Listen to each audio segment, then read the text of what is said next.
आज भारत के सेना के पराक्रम को पूरे विश्व ने देखा। जिस तरह से पहलगाम में हमारे 26 निर्दोष पर्यटकों को मारा था, आज ठीक 13 दिन बाद जिस तरह से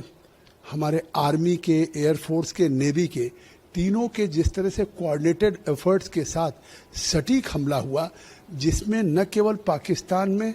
जो आतंकवादियों के अड्डे थे, 9 अड्डे में लगभग 90 आतंकवादी मारे गए हैं। चाहे वो मुरीद के का लश्कर तोयबा का अड्डा रहा हो, हाफिज सईद का, और चाहे बहावलपुर में जैसे मोहम्मद का रहा हो, या सियालकोट में हिजबुल का रहा हो, वो सभी के अड्डे, जिसके लिए कहा जा रहा है कि उसामा बिन लादेन ने 10 मिलियन दिया था। न केवल हमने पहलगाम का बदला लिया है, हमारी सेनाओं ने 26/11 का भी बदला लिया है, क्योंकि वो भी मुरीद के में जिस तरह से कसाब की ट्रेनिंग हुई थी, तो आज हमने एक साथ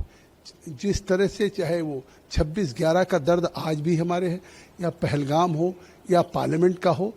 आज पहली बार पूरी दुनिया ने देखा कि किसी भी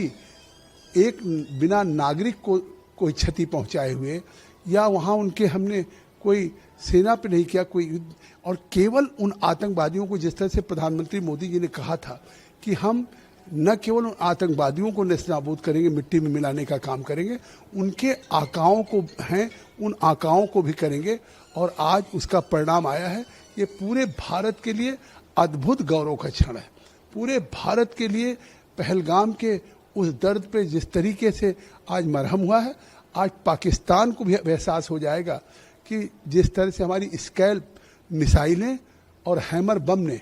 उनके ठिकानों को तबाह किया है और बर्बाद किया है, कि उनका नामो निशान नहीं है। सर, और उनके अधिकारी प्रेस कॉन्फ्रेंस करके बोल रहे हैं कि हम भी जवाबदेही कार्रवाई करेंगे वहां से।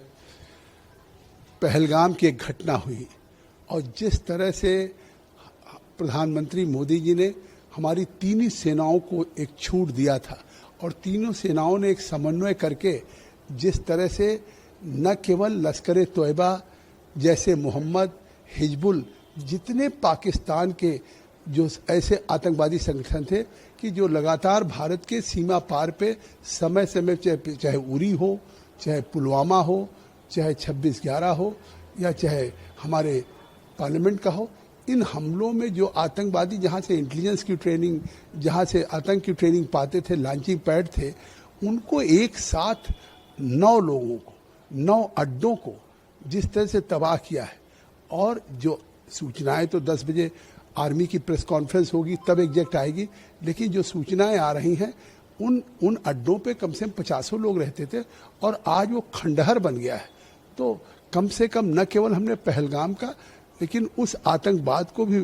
प्रधानमंत्री ने जो कहा था वो करके दिखाया। अगर आप ये वीडियो YouTube पर देख रहे हैं तो हमारे चैनल को सब्सक्राइब करें और बेल आइकन को दबाना ना भूलें। अगर आप Facebook पर ये वीडियो देख रहे हैं तो हमारे पेज को लाइक करें।